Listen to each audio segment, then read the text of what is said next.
In thinking about the response that businesses have, Holmes Murphy as an example, we have canceled an all-employee gathering where we're going to basically have all of our employees in one hotel. And we, as a risk management company, we looked at that and thought the risk of having to quarantine all of our employees was not good for corporate culture or good for people's health. So we made the decision that we would cancel that event.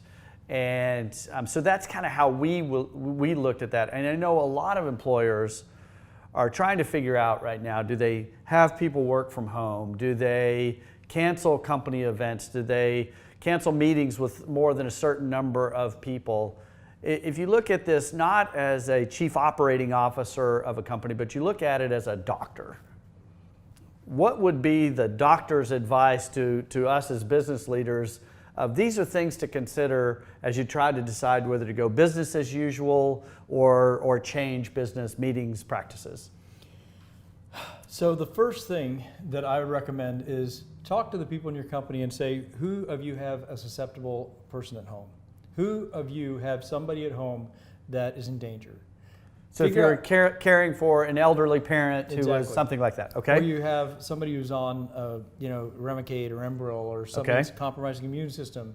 Or honestly, if you have somebody who's not taking care of their medical illness as well, they have diabetes and their sugars are chronically too high, I'd say to them, okay, we need to figure out how to make it possible for you to stay home for 3 weeks. Like, I really don't, like, to the degree you can, go buy, pick up food for 3 weeks, go in your house and close the doors.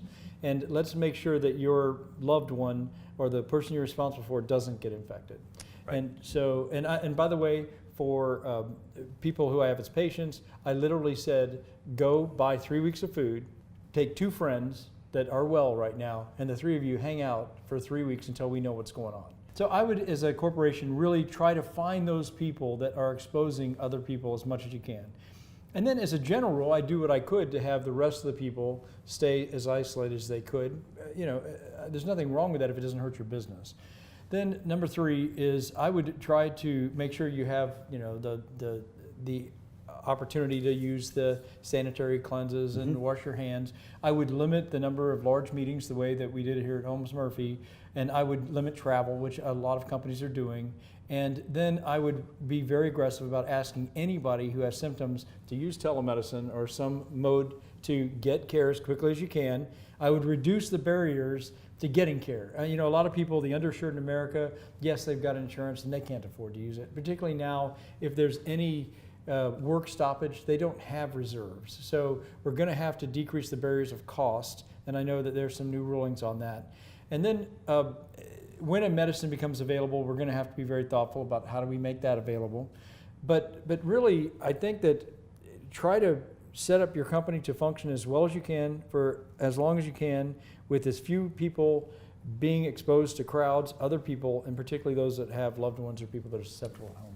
It almost sounds like where your view of this is that for that otherwise healthy, relatively young worker, you're less concerned about the risk for them than maybe them passing it to somebody who would be more susceptible, or where the likelihood of a very negative, potentially fatal outcome. That's really that concern for others approach.